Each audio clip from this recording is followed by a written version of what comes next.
गायन दिन आरती संत गावी. ಸದ್ಗುರು ಕಬೀರ್ ಸಾಹೇಬ್ರ ವಾಕ್ಯ. ಒಂದು ಗಂಟೆ ಅಥವಾ ಅರ್ಧ ಗಂಟೆ, ಒಂದು 15 ನಿಮಿಷ, ಒಂದು 10 ನಿಮಿಷದ ಆರತಿ ಏನು? ಎಲ್ಲರೂ ಕೂಡಿದೇನು ಸಾಯಂಕಾಲ ಅಥವಾ ಮಧ್ಯಾಹ್ನ, ಪ್ರಾತಃ ಕಾಲ, ತ್ರಿಕಾಲ ಆರತಿ ವಗೇರೆ ಮಾಡಿದ್ರೇನು? ಅದು ಗಂಟೆ, ಶಂಖ ಅಂಥ ಇಂಥವು ಬಾರಿಸೋದು, ಹೂವಾದಿಗಳು ಏರಿಸೋದು, ಗಂಧ ಅಕ್ಷತಾದಿಗಳು ಹಚ್ಚೋದು, ಧೂಪ ದೀಪಾದಿಗಳ ನೈವೇದ್ಯ ಹಿಡಿಯೋದು, ಅಲ್ಲಿಂದ ಆ ನೈವೇದ್ಯ ತಗೊಂಡು ಮನೆಗೆ ಹೋಗೋದು, ದೇವರಲ್ಲಿ ಉಪವಾಸ ಕೂತ ಅಷ್ಟೇ. ಇಂಥದ್ದೇನದಂದ್ರೆ ಆರತಿ ನಕಲಿ ಆರತಿ, ಇದು ಮನು ಕಲ್ಪಿತವಾದಂತಹ ಆರತಿ. ಈ ಆರತಿಯಿಂದ ದೇವರು ಎಂದು ಪ್ರಸನ್ನ ಆಗೋದಿಲ್ಲ, ಎಂದು ಒಲಿಯೋದಿಲ್ಲ ಅವನು. ಯಾಕಂದ್ರೆ ಅವನ ಆರತಿ ಅಹೋರಾತ್ರ ಪ್ರತಿಯೊಬ್ಬರಲ್ಲಿ ಆಗ್ತದೆ. ಒಂದು ಕ್ಷಣ ಮಾತ್ರವೂ ಆರತಿಗೆ ಬಂದಿಲ್ಲ. ನಾವು ಮಾಡ್ತಕ್ಕಂಥ ಆರತಿ ಏನದಂದ್ರೆ ಒಂದು ಅರ್ಧ ಗಂಟೆ ಅಥವಾ 15 ನಿಮಿಷ, 10 ನಿಮಿಷ, ಅಥವಾ ಬರೀ ದೇವಿಗೆ ತಿರುಗಿ ಬಿಟ್ಟೇನು, ಬಾಕಲು ಬಂದ್ ಮಾಡಿಬಿಟ್ಟೆವು. ನಾವು ನಮ್ಮ ಮನೆಗೆ ಬಂದೇವು, ದೇವರಲ್ಲೇ ಒಬ್ಬನೇ ಕೂತ. ಈ ಆರತಿ ಏನು? दिन आरती संत गावी. घुरत निस्तार तर गैब की छाया, गैब के घंट का नाद गावे. ತನ್ನಷ್ಟಕ್ಕೆ ತಾನೇ ಗುಪ್ತವಾಗಿ ಅನಹದ್ ಧ್ವನಿ ಒಂದು ಕ್ಷಣ ಮಾತ್ರ ಆದರೂ ಸಹಿತ ಬಂದಾಗಲಾರದೆ ತನ್ನಷ್ಟಕ್ಕೆ ತಾನೇ ಆಗ್ತದ. ಅದರಲ್ಲಿ ಅನೇಕರು ಘಂಟ, ಶಂಖ, ಬಿನಾರೀಕ ತನ್ನಷ್ಟಕ್ಕೆ ತಾನೇ ಧ್ವನಿಗಳಾಗ್ತಾವ. ಒಂದು ಸೆಕೆಂಡ್ ಮಾತ್ರವೂ ಸಹಿತ ಬಂದಿರೋದಿಲ್ಲ. ಅಂಥ ಆರತಿ ನೀನು ಎಲ್ಲಿ ಹೋಗಿ ಅದು ಪ್ರಾಪ್ತ ಆಗ್ತದಂದ್ರೆ ಆಕಾಶದ ಮಧ್ಯದಲ್ಲಿ ಹೋದ್ರೆ ಆ ವೇಳೆಯಲ್ಲಿ ಆ ಆರತಿ ನಿನಗೆ ಕೇಳಿಸ್ತದೆ, ನೀನು ಆ ದೇವರಿಗೆ ನೋಡಬಹುದು.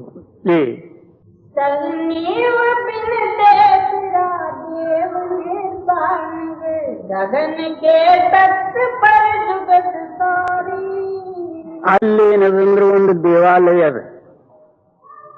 ಆ ದೇವಾಲಯಕ್ಕೆ ಬುನಾದಿ ಇಲ್ಲ, ಫೌಂಡೇಶನ್ ಇಲ್ಲ, ಮತ್ತು ದೇವಾಲಯ ಅದ. ಆ ದೇವಾಲಯದಲ್ಲಿ ನಿರ್ವಾಣ ರೂಪವಾದಂತಹ ದೇವರು ವಾಸ ಮಾಡ್ತಾನೆ. ಅವರೇ ನಿನಗೆಂದು ಕಾಣಿಸುವುದಂದ್ರೆ ನೀನು ಆಕಾಶದ ಸಿಂಹಾಸನದ ಮೇಲೆ ಹೋಗಿದ್ದಾದ್ರೆ ಆ ದೇವರು ನಿನಗೆ ಕಾಣಿಸ್ತಾನೆ, ಆತನ ಆರತಿಯು ನಿನಗೆ ಕಾಣಿಸ್ತದ. ಎಲ್ಲಿವರೆಗೂ ನೀನು ಈ ಸ್ಥೂಲ ಶರೀರ ಬಿಟ್ಟು ಆಕಾಶ ಮಂಡಲದಲ್ಲಿ ಹೋಗೋದಿಲ್ಲ, ಅಲ್ಲಿವರೆಗೂ ನೀನು ಆರತಿ ಮಾಡುವುದಕ್ಕೂ ಯೋಗ್ಯ ಇಲ್ಲ.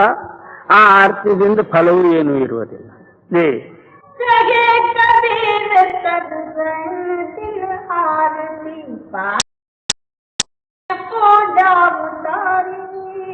ಅಲ್ಲಿ 5 ಜನರು 5 ಏನದಂದ್ರೆ ಪೂಜೆಗಳು ಮಾಡ್ತಾರೆ. ಅಲ್ಲಿ ಯಾವುದು ವಾದ್ಯದ ಹೊರಗಿಂದ ಜರುರತ್ತಿಲ್ಲ. ನಾವು ಏನಾದ್ರೂ ನಗಾರಿ, ಡೊಳ್ಳ ಅಂಥದ್ದು ಬಾರಿಸಿ ಏನದಂದ್ರೆ ಪೂಜೆ ಮಾಡ್ತೇವು. ಇದು ಏನು? ಬರೀ ಯಾವುದೇ ಒಂದು ಚರ್ಮ ಬಿಗಿಯೋದು, ಅದಕ್ಕೆ ಬಡ್ಕೋದು ಕೂಡೋದು. ताई आपकी सेव तो आप ही जान लो, आपका भेद कहो कम पावी. ಕಡೆಗೇನಂತಾರೆ, ಹೇ ಪರಮಾತ್ಮನೇ, ನಿನ್ನ ಸೇವಾ ನೀನೇ ಮಾಡಬಲ್ಲಿ ಹೊರತಾಗಿ ಇನ್ನೊಬ್ರಿಗೇನು ಗೊತ್ತಾಗೋದು. ಯಾಕಂದ್ರೆ ನೀನು ವೇದಾದಿಗಳು ಬೇಕಾದಷ್ಟು ನಿನ್ನ ವರ್ಣನೆ ಮಾಡಿದವು, ಅಂದರೂ ಸಹಿತ ನೀನು ವೇದಕ್ಕೆ ಅತೀತ ಆದಂಥವನು. ಬುದ್ಧಿ ಅಂಡರದಲ್ಲಿ ಅಥವಾ ವಿಚಾರದಲ್ಲಿ ನೀನು ತಿಳುವಳಿಕೆಯಲ್ಲಿ ಬರಲಾರದಂಥವನು. ನಿಗಮಾಗಮಗಳು ಬೇಕಾದಷ್ಟು ವರ್ಣನೆ ಮಾಡಿದವು, ಅಂದ್ರೂ ಸಹಿತ ನೀನು ಅಗಮ್ಯವಾಗಿ ನಿಂತಿ. ಅಂದ್ರೆ ನಿನ್ನ ಸೇವಾ ಮನುಷ್ಯರು ಅಥವಾ ಸಾಧಾರಣ ಜನರೇನದಂದ್ರೆ ಸೇವಾ ಮಾಡಬಹುದ? ನಿನ್ನ ಸೇವಾ ನೀನೇ ಮಾಡಿಕೋತ ಹೊರತಾಗಿ ಈ ಜನರಿಂದ ಆಗೋದಿಲ್ಲ. ಅವ್ರಿಗೆ ताई आपकी सेव तो आप ही जान लो, आपका भेद कहो कम पावी. ನಿನ್ನ ಭೇದ ಯಾರಿಗೆ ಗೊತ್ತಾಗೋದು? ಕೆಲವರು ಏನಂತಾರೆ, ನಾನು ಅಂಥ ಸೇವಾ ಮಾಡ್ದೆ, ನೀನು ಇಂಥ ಸೇವಾ ಮಾಡಿದೆ. ವಿಚಾರ ಮಾಡು, ನಿನ್ನ ಹೃದಯದಲ್ಲಿ ಆ ಸೇವಾ ಭಾವ ಕೊಟ್ಟವ್ರು ಯಾರು? ಯಾರು ಕೊಟ್ಟರು? ನೀನು ಸುಮ್ಮನೆ ಮಾಡಿಯೇ? ಒಳಗೆ ಕೂತು ಆತನು ಮಾಡಿಸ್ತಾನೆ, ಅದಕ್ಕೆ ನೀನು ಮಾಡ್ತೀವಿ. ಸುಮ್ಮನೆ ಮಾಡಿಯೇ ಮಾಡೋದಿಲ್ಲ. ಅಂದ್ರೆ ಈ ಸೇವಾ ಆತಂದಾಯ್ತ ನಿಂದಾಯ್ತ. ಅದ್ರಾಗ ನಾನು ಅಂತ ಹೇಳಿ ಮಮಕಾರ ಧಾರಣೆ ಮಾಡಿದೆ ಅಂದ್ರೆ ನೀನು ಏನೂ ಮಾಡಿಲ್ಲ ಅಂತ ಸಿದ್ಧ, ಮತ್ತೆ ನರಕಕ್ಕೆ ಕಾರಣ ಆದಿತ್ತು. ಜೇ आपने आपने बुद्धि अनुमान से वचन विलास कर लावे. ಕೆಲವರು ಏನದಂದ್ರೆ ತಮ್ಮ ಬುದ್ಧಿ ಅನುಸಾರ ವಾಕ್ಯ ವಿಲಾಸದಲ್ಲಿ ಏನೋ ಒಂದು ಲಹರದಾಗ ಮಾತಾಡಿ ಬಿಡ್ತಾರೆ ಹೊರತಾಗಿ ಆತನ ಸೇವಾ ಆತನೇ ಮಾಡ್ತಕ್ಕದ್ದು. ಕೆಲವರು ಏನಂದ್ರು ತೀರ್ಥಯಾತ್ರಾದಿಗಳಲ್ಲಿ ಪುಣ್ಯ ಸಿಗ್ತದೆ ಮಾಡು. ಅವ ಒಂದೊಂದು ತೀರ್ಥದ ಮಹಿಮೆ ಎಷ್ಟು ವರ್ಣನೆ ಮಾಡ್ಯಾವ ಹೇಳಲಿಕ್ಕೆ ಬರೋದಿಲ್ಲ. ಕಾಶಿದು, ರಾಮೇಶ್ವರದು, ವೆಂಕಟರಮಣಂದು, ಪಂಡರಪುರದು ಇಂಥಿಂಥವು ದೊಡ್ಡ ದೊಡ್ಡ ಗ್ರಂಥಗಳು ಏನದನ್ನು ಹೊರಲಾರದಷ್ಟು ಮಹಿಮೆ ಮಾಡ್ಯಾವ. ಅಂದ್ರೆ ಏನದ ಅಲ್ಲಿ ತಮ್ಮ ಬುದ್ಧಿ ಅನುಸಾರ ಏನಾದ್ರೂ ಬರೆದಿಟ್ರೆ ಅಷ್ಟೇ ಹೊರತಾಗಿ ಆ ಪರಮಾತ್ಮಂದಲ್ಲ. ಕೆಲವ್ರು ಏನದಂದ್ರೆ ಜಪ ಮಾಡಬೇಕು ಅಂದ್ರು, ಕೆಲವ್ರು ತಪ ಮಾಡ್ಬೇಕಂದ್ರು, ಕೆಲವ್ರು ತೀರ್ಥಾಟನೆ ತಿರುಗಬೇಕಂದ್ರು, ಕೆಲವ್ರು ಏನದಂದ್ರೆ ಹೋಮ ಯಜ್ಞಾದಿಗಳು ಮಾಡಿ ಪುಣ್ಯ ಗಳಿಸಬೇಕಂದ್ರು. ಇದು ಅಂದ್ರೂ ಪರಮಾತ್ಮಂದ ಅಲ್ಲ. ಇವೆಲ್ಲ ತಮ್ಮ ಬುದ್ಧಿ ಅನುಸಾರ ಏನೇನು ಮಾತಾಡಿಬಿಟ್ರು. ದೇ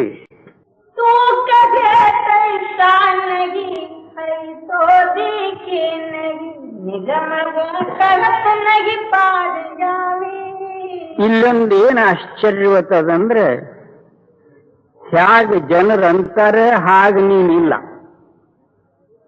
ನೀ ಯಾವ ಸ್ಥಿತಿಯಲ್ಲಿದ್ಯೋ ಆ ಸ್ವರೂಪ ಕಾಣಿಸುವುದಿಲ್ಲ. ಜನರು ಏನೇನು ಮಹಿಮೆ ವರ್ಣನೆ ಮಾಡ್ತಾರೋ ಅದ್ರಂಗೆ ನೀನಿಲ್ಲ. ನೀನ್ ಹೇಗಿದ್ದಿ ಅದು ಜನರಿಗೆ ಕಾಣಿಸುವುದಿಲ್ಲ. ಅಂದ್ರೆ ಇನ್ನು ಮಹಿಮೆ ವರ್ಣನೆ ಏನು ಅವರು ನಿಗಮಾದಿಗಳು ಸಹಿತ ವರ್ಣನೆ ಮಾಡಿದ್ರು ಸಹಿತನು ಆ ಪಾರ್ಗಾಣಲಿಲ್ಲ.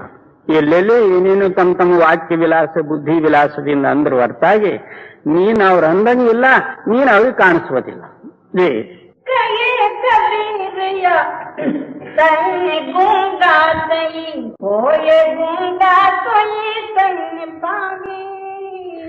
ಅದಕ್ಕೆ ಕಬೀರ್ ಸಾಹೇಬರು ಏನಂತಾರೆ, ನಾನು ಅವ್ರಿಗೆ ಹೇಳ್ತೀನಿ, ಯಾರು ಮೂಕರದಾರು ಅವರಿಗೆ.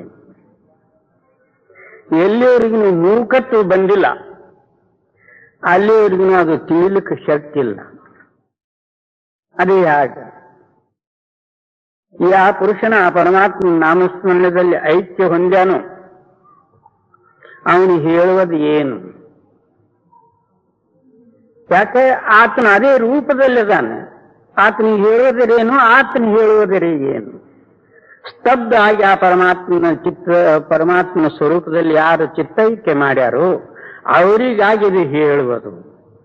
ಮತ್ತೇನಂತಾರೆ, ಅಂಥ ಪುರುಷರಿಗೆ ಈ ವಾಕ್ಯ ಕೇಳಬಹುದು ಮತ್ತು ಅದರಂತೆ ಮನ್ನಿಸಬಹುದು. ಬಾಕಿಯವರಿಗೆ ಏನು?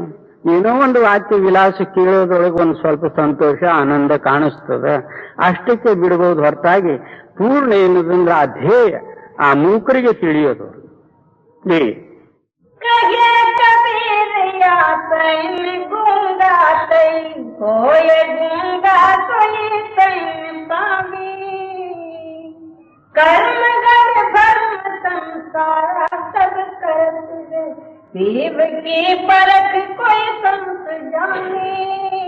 ಎಲ್ಲ ಸಂಸಾರ ಎಲ್ಲ ಭ್ರಮವಶಾತವಾಗಿ ಕರ್ಮ ಮಾಡ್ಕೋತ ನಡೆದಾರ.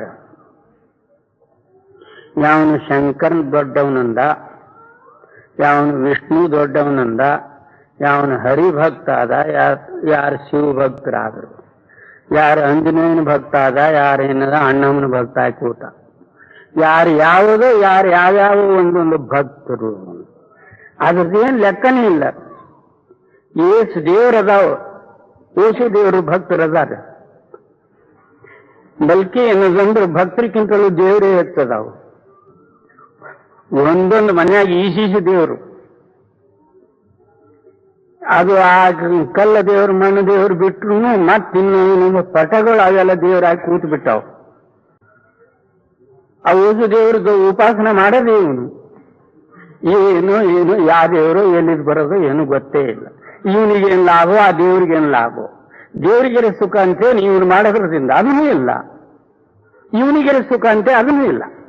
ಅದಕ್ಕೆ ಕಬೀರ್ ಸಾಹೇಬ್ರು ಏನಂತಾರೆ, ಈ ಸಂಪೂರ್ಣ ಜಗತ್ತೆಲ್ಲ ಕರ್ಮ ಮತ್ತು ಭ್ರಮದಲ್ಲಿ ಮೋಸ ಹೋಗಿಬಿಟ್ಟದ. ಯಾರಿಗಾದ್ರೂ ಹೇಳಿದ್ರೆ ಕೇಳೋದಕ್ಕೆ ತಯಾರಿಲ್ಲ.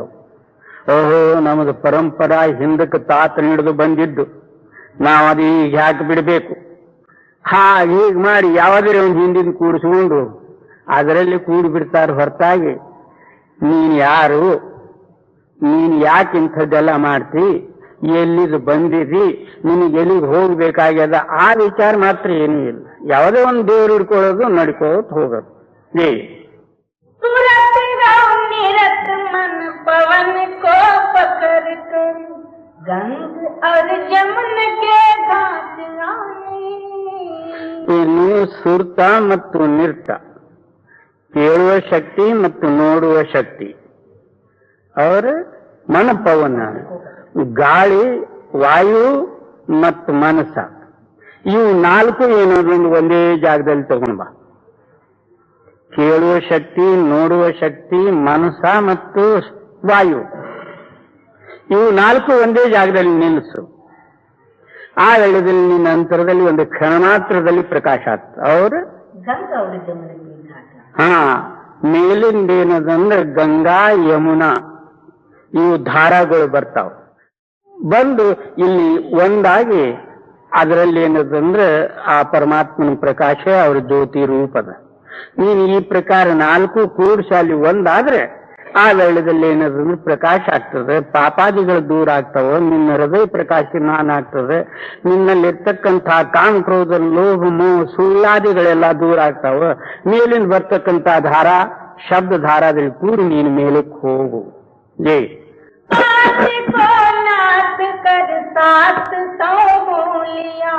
ಅದರ ದರಿಯಾವ ಏನು ಐದು ಜನರಿಗೆ ಹೊಡೆದು ಅಥವಾ 5 ಜನರಿಗೆ ಗೆದ್ದು 7 ಜನರ ಮೇಲೆ ಹೋಗಿ ಅದರ ರೂಪವಾದಂತಹ ಸಮುದ್ರದಲ್ಲಿ ಹೋಗಿ ನಾನು ಕೂಡಿದೆ. ಇನ್ನು ಅದು ಕೆಳಗೇನು ಸಮುದ್ರ ಏನಾದ್ರೂ ಒಂದು ಆಧಾರ ಮ್ಯಾಗದ, ಮೇಲೊಂದು ಸಮುದ್ರದ ಅದಕ್ಕೆ ಆಧಾರವೇ ಇಲ್ಲ. ಅಂಥ ಸಮುದ್ರದಲ್ಲಿ ನೀನು ಕೂಡು. ಆ ಸಮುದ್ರ ಹೇಗದ, ನೀನು ಕೆಳಗಿನ ಸಮುದ್ರ ನೀರು ತುಂಬ್ಯಾವ, ಮೇಲಿನ ಸಮುದ್ರ ಪ್ರಕಾಶ ತುಂಬ್ಯದ.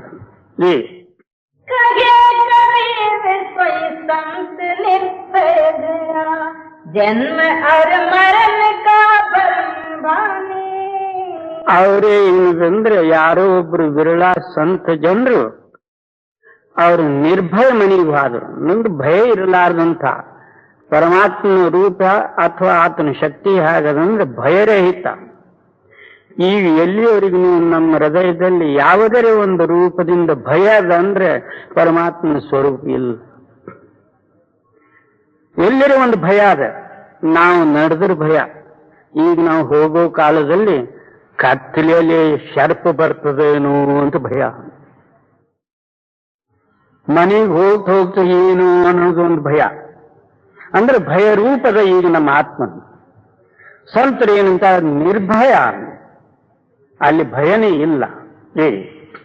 ಪುಣ್ಯ ಪಾಪ ಇಲ್ಲ, ಯಮನ ಹಂಗಿಲ್ಲ, ಬಂಧುದಲ್ಬೆನಾಗಿ ಮಾನವರ ಹಂಗಿಲ್ಲ, ಭವಗೆಟನಾಗಿ ದೈವದಂಗಿಲ್ಲ, ಸತ್ಯ ಜ್ಞಾನಾನಂದರ ತಾನಾಗಿ ಇನ್ನಾರ ಭಯವೂ ಇಲ್ಲ, ಇನ್ನಾರ ಗಂಗೂ ಇಲ್ಲದಾದ ಗುಹೇಶ್ವರನೊಬ್ಬನೇ ಕಾಣ. ಇದು ಅಲ್ಲಮ ಪ್ರಭುವಿನ ವಾಕ್ಯದ. ಎಲ್ಲಿವರೆಗೂ ಜಗತ್ತದ್ದು ನಮ್ದು ಸಂಬಂಧ ಅದು, ಅಲ್ಲಿವರೆಗೂ ಜಗತ್ತು ನಮಗೆ ಅಂಜಿಸ್ತದ, ನಾವು ಅಂಜಬೇಕಾಗ್ತದೆ. ಈಗ ಧನ ನಷ್ಟ ಆಗ್ತದೇನೋ ಅಂತ ಭಯ, ಮತ್ತೆ ಸಿಗುವಲ್ಲಿ ಏನಾದರೂ ಸಹಿತ ಕಮ್ಮಿ ಸಿಗ್ತದೇನೋ ಅಂತ ಭಯ, ಪ್ರತಿಯೊಂದು ಮಾತಿನಲ್ಲಿ ಇಷ್ಟು ಖರ್ಚು ಮಾಡಿದ್ರೆ ಏನಾಗ್ತದೋ ಅಂತ ಭಯ. ಇವಷ್ಟು ಎಲ್ಲ ಭಯರೂಪ ನಮ್ಮ ಆತ್ಮನದಾನ. ಇನ್ನ ಯಮುನಿ ಆಗ್ಬಿಟ್ಟಾನೆ.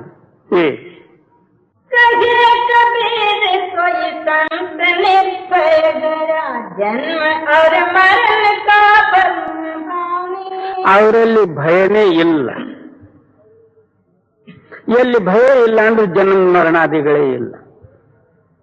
ಈಗ ನಾವು ಮರಣದ ಭಯ ಅದ ನಮ್ಮ ಅಂತರದಲ್ಲಿ, ನಾನು ಸಾಯ್ತೀನಿ ಏನೋ ಅನ್ನೋದೊಂದು ಭಯ ಅದ. ಎಲ್ಲಿ ಭಯ ಅದನ್ನು ಮತ್ತೆ ತಿರುಗಿ ಬರಬೇಕಾಯ್ತು. ಮತ್ತೆ ಇವಕ್ಕೆಲ್ಲ ಬಿಟ್ಟು ಹೇಗೆ ಸಾಯಲಿ ಅನ್ನೋದೊಂದು ಭಯ ಅದು. ತಿರುಗಿ ಬರ್ಬೇಕಾಯ್ತು ಮತ್ತೆ ನಿಮ್ಗೆ ಅವರಿಗಾಗಿ. ಆ ನಿರ್ಭಯ ಅಂದ್ರೆ ಭಯ ಇರಲಾರ್ದಂತಹ ಶಕ್ತಿ ಯಾವುದಂದ್ರೆ ಪರಮಾತ್ಮ. गंग उलटी धरो जमन बाता करो पलट पंच तीरथ पाप जाने. ಕೆಲವು ಜನರು ಬದ್ರಿನಾರಾಯಣಕ್ಕೆ ಹೋಗೋ ಕಾಲದಲ್ಲಿ ಅದೇ ಅಲ್ಲಿ ಪಕ್ಕದಲ್ಲಿ ಅನ್ನೋದಂದ್ರೆ ಗಂಗೋತ್ರಿ ಜಮುನೋತ್ರಿ ಅಂತ ಹೇಳಿ ಹಿಮಾಲಯದಲ್ಲಿ 2 ಧಾರಾಗಳು ಬರ್ತಾವ ಹಿಮಾಲಯ ಬೆಟ್ಟದಿಂದ. ಆ ಧಾರದ ಸಮೀಪ ಹೋಗುವುದಿಲ್ಲ ಯಾರು. ಯಾಕಂದ್ರೆ ಬರ್ಫ ಮಂಜು ಕರಿಗೆ ಅವು ಧಾರ ಬರ್ತಾವ. ಅದಕ್ಕಿಂತಲೂ 18 ಮೈಲ್ ಇತ್ಲಾಗೆ ಏನದಂದ್ರೆ ಆ ನೀರಿನಲ್ಲಿ ಯಾರಾದ್ರೂ ಒಳ್ಳೆ ಗಟ್ಟಿ ಮಾಡಿ ಆದ್ರೂ ಸ್ನಾನ ಮಾಡಿದ್ರು ಮಾಡಬಹುದು. ಆ ಧಾರ ತೆಳಗೆ ಹೋಗಿ ಕೂತರು ಮಾತ್ರ ಅವನಿಗೆ ಸ್ವರ್ಗ ಸಿಕ್ತಿ ಹೋಗೇ ಬಿಟ್ಟ. ಅದಕ್ಕೆ ಅಂಥದ್ದೇನದಂದ್ರೆ ಗಂಗೋತ್ರಿ ಜಮುನೋತ್ರಿ ಅಥವಾ ಗಂಗಾ ಯಮುನಾದಲ್ಲಿ ಸ್ನಾನ ಮಾಡುವುದಕ್ಕೆ ಎಷ್ಟೋ ಪುಣ್ಯ ತಿಳಿತಾರೆ. ಮತ್ತೆ ಕಪ್ಪಿ ಮೀನ ಮೊಸಳೆಯಾದಿಗಳು ಅದೇ ಗಂಗಾದಲ್ಲಿ ಇರ್ತಾವ. ಅವಕ್ಯಾಕೆ ಆ ಪುಣ್ಯ ಸಿಗಬಹುದು? ಅವು ಯಾಕೆ ಹುಳ ಹುಟ್ಟಿಯಾಗಿ ಬಿದ್ದಾವಲ್ಲಿ? ಏನೋ ಒಂದು ಕಲ್ಪನಾ ಬ್ರಾಹ್ಮರು ಬರೆದಿಟ್ರು, ಇವನು ಅವರಂತೆ ನಡೆದು ಬಿಟ್ಟ. ಬ್ರಾಹ್ಮರು ಏನ್ ಕೊಡೋದು? ಬರೇ ಸುಳ್ಳ. ತಮ್ಮ ಉಪಜೀವಕಕ್ಕಾಗಿ ಅವ್ರು ಏನೇನೋ ಒಂದು ಬರ್ಕೊಂಡು ಕೂತಿದ್ದದ ಅಷ್ಟೇ. ಇಲ್ಲಿ ನೀನು ಇಡು, ಯಾಕಂದ್ರೆ ನಿನಗೆ ಪುಣ್ಯ ಮುಡ್ತದ. ಎಲ್ಲಿದ್ ಪುಣ್ಯ ಎಲ್ಲಿದ್ ಪಾಪ ಅವ್ರಲ್ಲ. गंग उलटी धरो जमन बाता करो पलट पंच तीरथ पाप जाने. ಈಗ ಪ್ರತ್ಯಕ್ಷ ಏನದಂದ್ರೆ ಬ್ರಾಹ್ಮರು ನಮ್ಮ ಕಣ್ಣಾಗ ಮಣ್ಣು ಹಾಕ್ತಾರ ಅಂದ್ರೂ ನಾವು ಮತ್ತೆ ತಿರುಗಿ ಅವರಿಗೆ ಕರಿತೇವೆ. ಏನಾದ್ರೂ ಮಗ ಹುಟ್ಟುದ ಅಂದ್ರೆ ಬ್ರಾಹ್ಮಣ ಬಂದ, ಅವನೇನು ತಿಥಿ ಮತಿ ಅಂಥವು ಇಂಥವು ಏನಾದ್ರೂ ಬರೆದಿಟ್ಟುವಾಗ ಆ ರಾಶಿ ಈ ರಾಶಿ ನಕ್ಷತ್ರ ಪಕ್ಷತ್ರ ಯಾ ನಕ್ಷತ್ರ ಬರೆದ್ರು ನಿನಗೆ ಎಷ್ಟು ದಿವಸ ಇಲ್ಲಿ ಇರುವುದದ ಅಷ್ಟು ದಿವಸ ಅದು ಯಾರೂ ತಪ್ಪಿಸುವುದಿಲ್ಲ. ಏನೇನು ಭೋಗಾದಿಗಳು ನಿನಗೆ ಭೋಗಿಸಬೇಕಾಗಿದೆ ಅದು ಬ್ರಾಹ್ಮಣನು ತಪ್ಪಿಸೋದಿಲ್ಲ ಅಥವಾ ಬ್ರಾಹ್ಮಣನ ತಂದಿನೂ ತಪ್ಪಿಸೋದಿಲ್ಲ. ಅವನು ಏನೋ ಒಂದು ಬರೆದಿಟ್ಟ, ಇವನು ಅದಕ್ಕೆ ಮಹತ್ವ ಕೊಟ್ಟ, ಅದಕ್ಕೆ ಏನಾದ್ರು ದಕ್ಷಿಣ ತಗೊಂಡು ಅವನು ಹೋಗ್ಬಿಟ್ಟ. ಮುಂದೆ ಪ್ರತಿಯೊಂದು ಸಮಯದಲ್ಲಿ ಬ್ರಾಹ್ಮಣ ನಾವು ಏನದೊಂದು ಶಿಷ್ಯರಾಗಿಬಿಟ್ಟೆವು. ಅವನು ದಕ್ಷಿಣ ತಗೊಳ್ಳೋದೆ ಇವ್ರು ಕೊಡೋದೆ.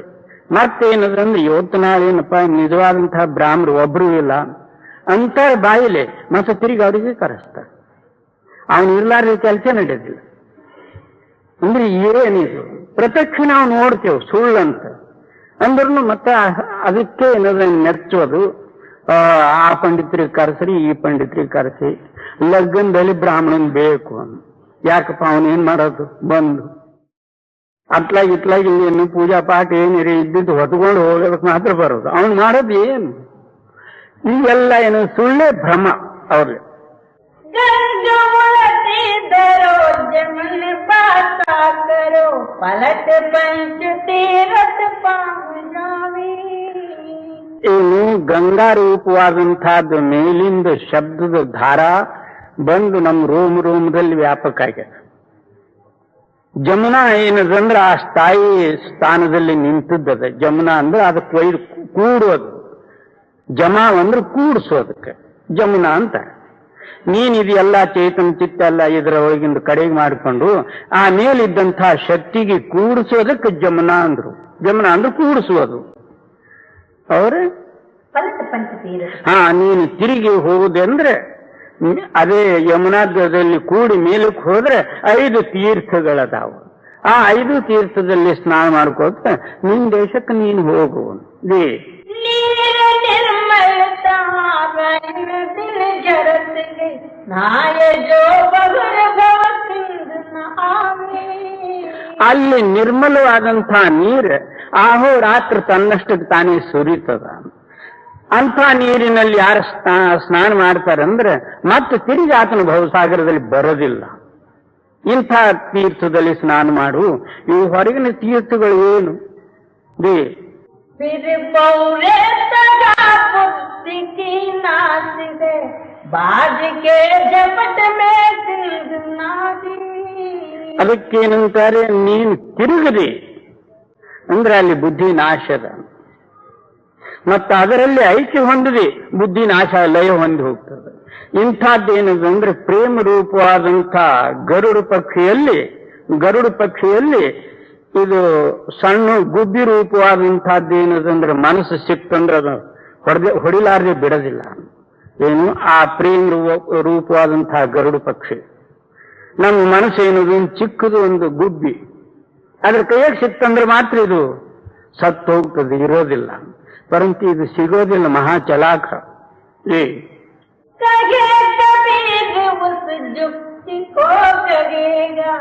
ಜನ್ಮ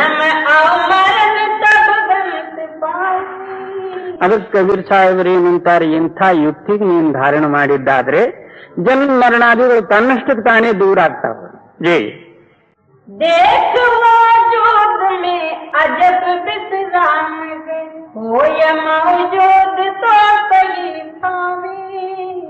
ವಜೂದ್ ಅಂತಾರೆ ಈ ಶರೀರಕ್ಕೆ. ಈ ಶರೀರದಲ್ಲಿ ಅಜಬ್ ಅಂದ್ರೆ ಆಶ್ಚರ್ಯವುಳ್ಳಂಥ ವಿಶ್ರಾಮ ಅಂದ್ರೆ ಶಾಂತಿ ಅದ. ಮತ್ತೆ ಮೌಜೂದ್ ಅಂದ್ರೆ ಹಾಜೂರ್ ಪ್ರತ್ಯಕ್ಷ ಎದುರು ಪ್ರಮಾಣ ರೂಪ ಅದ. ಅದಕ್ಕೆ ನೀನು ನೋಡಿ ಈ ಶರೀರದಲ್ಲಿ ಮತ್ತೆ ಅತ್ಲಾಗಿತ್ಲಾಗ ಹೋಗ್ಬೇಡ. ಇದ್ರಾಗ ನಾವು ಏನೇನು ಹೂಡ್ಕೊಂಡು ಕೂಡ್ತೇವೆ. ನಾನು ದೊಡ್ಡಪ್ಪನ ಆಗಬೇಕು, ಚಿಕ್ಕಪ್ಪನ ಆಗಬೇಕು, ಒಂದು ನನಗೆ ಮಕ್ಕಳಿಲ್ಲ, ನನಗೆ ದ್ರವ್ಯವಿಲ್ಲ, ಇವೆಲ್ಲ ಹೂಡ್ಕೊಂಡು ಈ ಶರೀರದಾಗ ಕೂತ್ ಬಿಟ್ಟಿದ್ದೇವೆ. ಅಂದ್ರೆ ಇನ್ನು ಪರಮಾತ್ಮ ಸಿಗೋದು ಹೇಗೆ? ಜೈ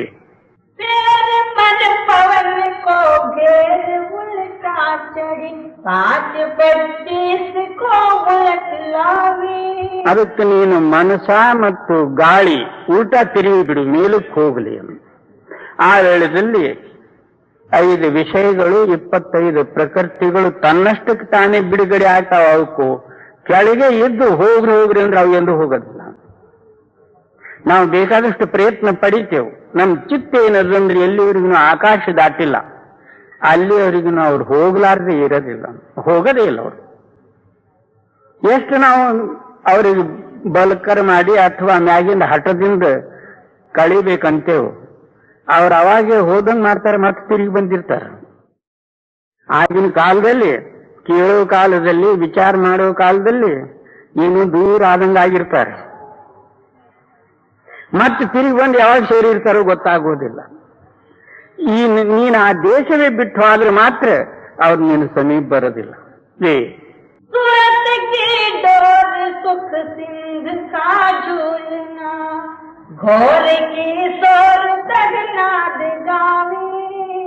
ನಿನ್ನ ಚೇತನ ಚಿತ್ತರೂಪವಾದಂಥ ಧಾರ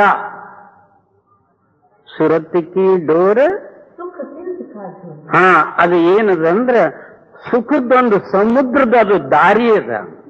ಅವ್ರು ಅಲ್ಲೇನದಂದ್ರ ತನ್ನಷ್ಟಕ್ಕೆ ತಾನೇ ಝನಕಾರ ನಾದದ. ಆ ನಾದದಲ್ಲಿ ಕೂಡಿ ನೀನು ಸುಖರೂಪವಾದಂತಹ ಸಮುದ್ರದಲ್ಲಿ ಹೋಗಿ ಕೂಡು. ಜಿ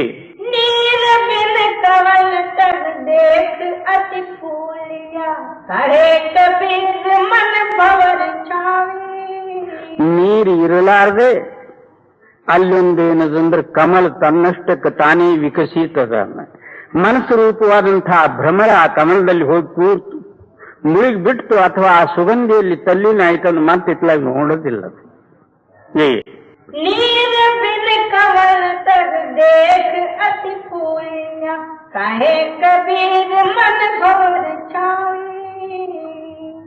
चक्र के बीच में कवन अति पूरिया, सास का दुख कोई संत जाने. ನಮ್ಮ ಅಂತರದಲ್ಲಿ ಸಂತರ ಲೆಕ್ಕದಿಂದ 12 ಚಕ್ರದಾವ. ಯೋಗಿಗಳು 7 ಚಕ್ರ, ಮತ್ತೆ ಯೋಗೇಶ್ವರ ಜ್ಞಾನಿಗಳು 9 ಚಕ್ರದೊಳಗೆ. ಸಂತರದೇನದಂದ್ರೆ 12 ಚಕ್ರದಾವ. ಅದಕ್ಕೆ ಈ ಪ್ರತಿಯೊಂದು ಚಕ್ರದಲ್ಲಿ ಕಮಲ ಏನದಂದ್ರೆ ತನ್ನಷ್ಟಕ್ಕೆ ತಾನೇ ವಿಕಸಿತದ. ಆ ಗತಿಗೆ ಏನಂದ್ರೆ ಯಾರೋ ಒಬ್ಬರು ವಿರಳ ಸಂತ ಜನರು ನೋಡ್ತಾರ ಅಥವಾ ಅದರಲ್ಲಿ ಅನುಭವ ಪಡ್ತಾರ. ಜೈ कुलपनाकार और पवन को रोकना, तेरे कुटी मध्य मन भवर आनी. ಏನು 9 ಬಾಗಿಲಕ್ಕೆ ನೀನು ಬಿಗ ಹಾಕಿ ಬಿಡು. ನಮ್ಮ 9 ಬಾಗಿಲದಲ್ಲಿ ಹೋಗ್ತಕ್ಕಂಥ ಚಿತ್ತಕ್ಕೆ ಸ್ಥಿರಪಡಿಸಿ ಅಂತರ್ಮುಖ ಮಾಡಿ ಅದಕ್ಕೆ ಬಿಗ ಹಾಕಿಬಿಡು.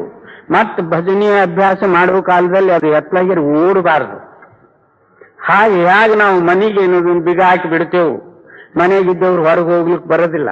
ಹಾಗೆ ಏನದಂದ್ರೆ 9 ಬಾಗಿಲಕ್ಕೆ ಏನದನ್ನು ಬಿಗ ಹಾಕಿ ಮನಸ ಮತ್ತು ಪವನ, ಗಾಳಿ ಮತ್ತು ಮನಸ, ಇವು ಎರಡು ಏನದಂದ್ರೆ 2 ನೇತ್ರದ ಮಧ್ಯಭಾಗದಲ್ಲಿ ನಿಲ್ಲಿಸು ಅವರು. कुलपनाकार और पवन को रोकना, तेरे कुटी मध्य मन भवर आनी. ಏನು ಈ ಪ್ರಕಾರ ಸಾಧನೆ ಮಾಡಿ ತ್ರಿಕುಟಿ ಸ್ಥಾನದಲ್ಲಿ ನೀನು ಬಂದ ನಂತರ ಮನಸ್ಸು ರೂಪವಾದಂತಹ ಭ್ರಮರ ಆ 4 ದಳದ ಕಮಲದಲ್ಲಿ ಲೀನವಾಗಿ ಇತ್ಲಾಗಿಂದ ವಿಚಾರ ಬಿಟ್ಟಿರ್ತದೆ, ಅದಕ್ಕೆ ನೆನಪೇ ಬರೋದಿಲ್ಲ. ಆ ವೇಳೆದೊಳಗೆ ಏನಾಗ್ತದಂದ್ರೆ ನಾನು ಹುಟ್ಟಿಲ್ಲ ಅಂದ್ರೆ ಸಾವೇ ಇಲ್ಲ, ನಾನು ಯಾವತ್ತು ಅಮರ್ನು ಅನ್ನತಕ್ಕಂತಹದ್ದು ಈತನ ಪ್ರಮಾಣದಲ್ಲಿ ಬರ್ತದೆ.